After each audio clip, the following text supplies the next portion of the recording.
ایک فارمولا یاد رکھنا ہے، ڈبل ایس ایس ایس، سیرت از سولوشن.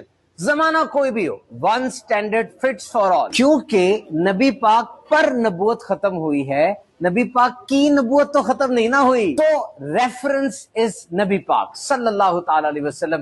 یہ لکھیں اور قلم توڑ دیں. دور جدید ہو یا دور قدیم، آنے والے وقت میں میتھوس 5 آ جائے، آرٹیفیشل انٹیلیجنس، فلائنگ ٹیکسیز آ جائیں، یا انسان مارس پر اور چاند پر کالونیز بنا لے، نبی پاک کی ذات میں ہر دور کی ہر ایجاد کے بارے میں مکمل رہنمائی موجود ہے. آج کا ٹرینڈنگ ٹاپک آپ دیکھیے، جن زیز کہتے ہیں کہ a body which can withstand pressure, a mind which doesn't panic and a career which gives you money. یعنی ایسا جسم جو پاور سہ سکتا ہو، اگر تھوڑی دیر بعد آپ تھک جائیں گے تو کام تو نہیں نہ کر سکیں گے، اور آپ کا دماغ اگر بار بھڑک اٹھتا ہے تو پھر آپ کی پرفارمنس اچھی نہیں ہوگی. اور آپ نے ایسا کیریئر چن لیا جس کی اب مارکیٹ میں ڈیمانڈ نہیں ہے تو کیا فائدہ. اب نبی پاک صلی اللہ علیہ وسلم کی رہنمائی ملاحظہ کیجئے، ارشاد علی شان ہے، طاقتور مومن اللہ کے نزدیک کمزور مومن سے زیادہ بہتر ہے، یعنی محبوب ہے، لیکن خیر دونوں میں ہے. تو یہاں ایمان،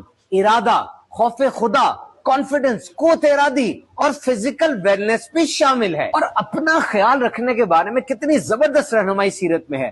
مسواک، وضو، بال تراشنا، غسل کرنا. آپ نے جتنا بھی نبی پاک کے بارے میں آج تک سنا پڑھا، جو پروفائل پوری ہے، بتائیے ایسا لگتا ہے نا کہ نبی پاک کا لائف سٹائل بہت ایکٹیو تھا، اور آپ اپنے صحابہ کو بھی ایکٹیو رکھتے تھے. تیر اندازی، گھڑ سواری، فزیکل سکلز، غزوات کے لیے تیاریاں، اور جو ارشاد علی شان ہے قرآن مجید میں، ان کے مقابلے کے لیے اپنی قوت تیار رکھو، یعنی ٹریننگز اور فٹنس انسٹرکشنز ہیں. اور پھر آج کا جدید دور فاسٹ دور ہے، سب کچھ تیزی کے ساتھ کرو، سپیڈ کے ساتھ. نبی پاک علیہ السلام نے بھی ہمیں فاسٹ کا بتایا ہے کہ اگر بیٹی جوان ہو جائے، فاسٹ اس کا نکاح کرنے کی کوشش کرو، قرض لے لو، فاسٹ اس کی ادائیگی کرو، نماز کا وقت آ جائے، فاسٹ اس کی بھی ادائیگی کرو، نیکیوں کا موقع ملے، فاسٹ نیکی میں جلدی کرو. اور پھر ڈیسیژن میکنگ، آج کے دور میں اہم ترین چیز جس کی طرف توجہ دینا بہت ضروری ہے.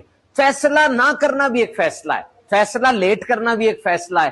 کبھی کبھار تو واضح ہوتا ہے یہ اچھا یہ برا ہے، تو اچھے کو چن لو، برے کو چھوڑ دو. لیکن کبھی کبھار دونوں طرف سے بالکل دلائل مضبوط ہوتے ہیں اور بہت زیادہ کنفیوژن ہو جاتی ہے، یہ کروں یا میں یہ کروں، اس وقت فیصلہ ڈیلے ہوتا ہے. اور یہاں پر نبی پاک کی ذات اقدس سے ہمیں ڈیسیژن میکنگ کے بارے میں ایسے زبردست پوائنٹس ملتے ہیں، بالخصوص صلح حدیبیہ، ہجرت مدینہ، غزوہ بدر، اور ہر موقع پر نبی پاک علیہ السلام نے جو فیصلے فرمائے آج تاریخ انسانی میں ایک نمایاں حیثیت رکھتے ہیں. اور آج پوری دنیا میں ہر انسان کا سب سے بڑا مسئلہ کیا ہے؟ فوکس، توجہ نہیں ہے، اٹینٹیو نہیں ہے. 4 چیزوں پر فوکس دیکھیے گا. آپ کا فوکس مسنگ پر ہوتا ہے یا ہیپ پر ہوتا ہے؟ جو آپ کے پاس ہے اس کی طرف دیکھ رہے ہیں، جو نہیں ہے اس کی طرف دیکھ رہے ہیں. آپ کا فوکس پریزنٹ پر ہوتا ہے یا پاسٹ پر ہوتا ہے؟ آپ کا فوکس پازیٹیو پر ہوتا ہے یا نیگیٹو پر ہوتا ہے؟ آپ کا فوکس کین ڈو پر، یعنی جو میں کر سکتا ہوں اس پر ہوتا ہے، یا کینٹ ڈو، یا جو نہیں کر سکتا اس پر ہوتا ہے؟ نبی پاک علیہ السلام کی ذات میں فوکس فرمایا، جہاں تک دن اور رات پہنچے ہیں میرا دین اسلام وہاں پہنچے گا. فوکس یہی تھا. اور ساری زندگی مبارکہ میں ایک لمحہ آپ دیکھیے، سمجھیے، اس فوکس سے کبھی نہ ہٹے. غار ثور میں دیکھیے، ابھی مسلمان ہجرت کر رہے ہیں، نہ کوئی پراپر امپائر ہے، نہ کوئی پراپر سسٹم ہے. وہاں پر کھوجی تھانے تک پہنچ گئے. حضرت ابوبکر صدیق نے عرض کی، یا رسول اللہ وہ آ گئے. وہاں پر نبی پاک نے کیا فرمایا؟ اے ابوبکر فکر نہ کر، اللہ ہمارے ساتھ ہے. یعنی جب تمہاری زندگی میں سارے دروازے بند ہو جائیں، کوئی مدد نہ ہو، کوئی علائے نہ ہو، کوئی امید نہ ہو، یاد رکھو ساری امیدوں کا اور فوکس کا مرکز وہ رب تعالیٰ کی ذات ہے. اور آج کے سارے پروفیشنلز کے لیے نبی پاک کی اس حدیث میں کیسا زبردست سبق موجود ہے کہ اللہ loves that any one of you does some task and you do it with precision. یعنی تم میں سے کوئی کام کرے تو ایکسلنس کے ساتھ کرے، اتقان، پریسیشن کے ساتھ، بڑے زبردست انداز سے کرے.